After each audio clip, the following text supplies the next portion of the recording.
আরে কবরে আমাকে রাখা হবে, নবীর সাথে আমার তাল্লুক কেমন? ফেরেশতা আমাকে জিজ্ঞেস করা হবে, বলো তোমার প্রশ্নের উত্তর দাও, তোমার আল্লাহকে, তোমার নবীকে, তোমার দ্বীন কি?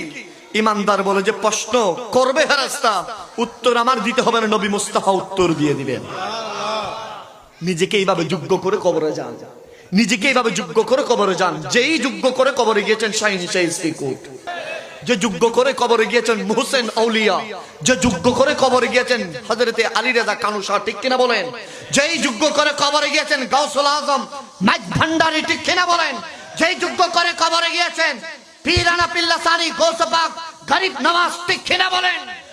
তাদের আশিক, তাদের মোহাব্বত, তাদের মুহিব্বিন হয়ে কবর যদি যেতে পারেন, এই কবর যেমন তেমন কবর থাকবে না, সেটা মাটির কবর থাকবে না, সেটা জান্নাতের বিছানা হয়ে যাবে। কিসের বিছানা? জান্নাতের বিছানা, জান্নাতের বিছানা।